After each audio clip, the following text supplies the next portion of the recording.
Hi everyone, Haley here, and thank you so much for joining me for another episode of my digital IGTV series, Breaking Beauty Beliefs. I am your therapeutic skin coach, and today what we're going to be talking about is the difference between breakouts and acne. Now, for many of you, this might feel like a really simple topic that doesn't really need a lot of explanation because it seems kind of obvious. If you have acne, then perhaps you have breakouts. However, if you have breakouts, you may not have acne. And I think the distinction is a really important thing to consider when speaking about our skin health, because like I've mentioned in a lot of other videos and a lot of my content in the past, I feel like mindful language is really vital towards your mindset shift and reframing that you might have to do in order to achieve your best skin, your best self. So when it comes to acne, let's kind of clear that up a little bit. That is a condition in which you have a multitude of different things going on. So you could be experiencing what are commonly known as breakouts, but those breakouts can appear to be in overproduction of your sebaceous activity, in addition to having a bacterial infection or potentially yeast overgrowth, and then dealing with a level of inflammation at the same time. Now, acne sufferers usually deal with different grades of acne, and if you Google acne vulgaris and you look up images, you'll see the difference. It can get to a very severe grade where just movement of the face by like talking, chewing, breathing sometimes can be incredibly painful. So I find it to be a little dismissive of the experience of someone with acne when somebody who was just having one of those elements claims that they're having acne. So I feel like the mindfulness of just that and being able to differentiate what's what is really crucial here. So when you're dealing with acne in any sort of way, it's a condition in which you need to be addressing your internal health, and there needs to be really supportive, personalized recommendations. You can't just go to the store and purchase like an acne product and it'll fix it. It is a bit more of a mind, body, spirit approach, likely due to microbiome imbalance in the gut or fluctuation in hormones that is causing some depletions and making it really hard for the skin to just self-heal and balance from a lot of those irritations in the skin and that stagnation that's causing the inflammation and the breakout to begin with.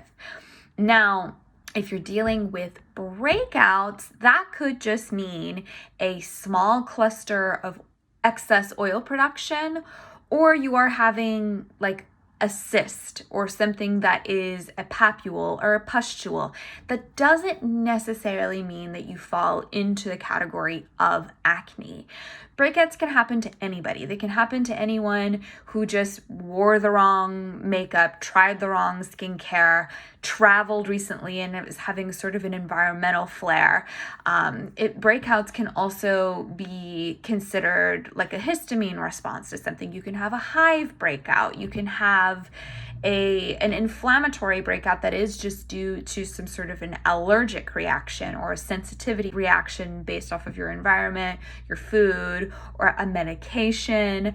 Whatever the case may be, it is more of an isolated event. If you are somebody who's experiencing acne, you're typically experiencing that in a longer term. I was probably at like a level 1 or 2 grade acne, even at my worst. The grades that are higher than that, it can be really excruciating to process, and it's typically on more than just one area of the body. And those are the cases in which it happens to have a longer period of time.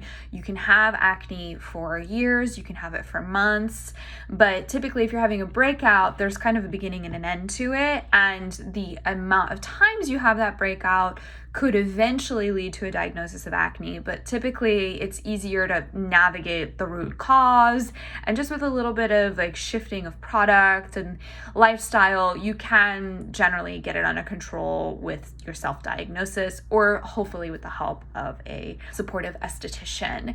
Now, when people come to me and they talk about their acne when they're just having like a little chin breakout, or they're just having a T-zone flare up, it really kind of irritates me, because it is such a lack of mindfulness for the experience of those who have acne, like I mentioned, but also too, it irritates me not because of the person saying it, but it's just that there's such a lack of education on what these specific conditions actually are. If you're having an experience where your face is chronically dealing with something, then yeah, we can classify you within one of those conditions. But if it's just a flare-up, like, life goes on, it's not that dramatic, like, we can navigate that. But having the mindset that you have acne starts to make you want to treat your skin as though you have this highly inflammatory, very difficult to navigate condition, when really it could just be something small. So I feel like people tend to jump the gun and then want to over treat their skin, which then it's all about trusting the skin again, coming back to knowing that this was just a temporary flare. The skin communicated what it needed, whether it was, you just used the wrong product or ate the wrong food or whatever the case may be. So, if you are an individual who's uncertain about your current condition, go and get a diagnosis from either a holistic dermatologist or a holistic esthetician. If that isn't available to you in your local area, conventional estheticians and conventional dermatologists are certainly equipped to be able to give you some feedback and some recommendations personalized to whatever you might be going through. The reason why I specifically think that a holistic approach might be the best way is that we are looking at everything as a whole. So instead of just promoting like a topical cream or product of some sort, like, we're going to be looking at everything going on internally as well, which could save you from having to go to a multitude of different people just to kind of like piece everything together yourself. It kind of, together with a holistic practitioner, you tend to get a little bit more information, but you might have like a slower recovery, but then you're going to have a longer lasting recovery, if that makes any sense. So mindfulness is key, and I know I say that all the time, and this is not to shame anybody who did not know the difference between the two, but I do think it's nice to start breaking the beauty belief that any breakout is considered acne. Acne is such a traumatic experience as a condition that can last years and years and years, and can be really unexpected and uncontrollable in a lot of ways if you don't have the support and the help. So I just find that if we can be incredibly mindful towards those who are actually in that experience by properly discussing our own breakouts or our own condition, I think it helps us with our own mindset as well. And then it gives us some compassion for those who are experiencing the deep cystic, the high grade level acne. So let me know if there's any confusion with this for yourself, if you feel like you've ever been misdiagnosed with acne, because this happens all the time. And that's certainly another topic of conversation that I'm going to jump into for another episode of Breaking Beauty Beliefs. But in the meantime, feel free to write your comments and your questions down below. And if you have anything that you would like for me to touch on in a future episode, please let me know with a comment down below or a DM, and I look forward to hopefully recording whatever topic of concern you have very soon. Thank you again for tuning in, and have a beautiful, beautiful day. I'll be back soon. Mwah!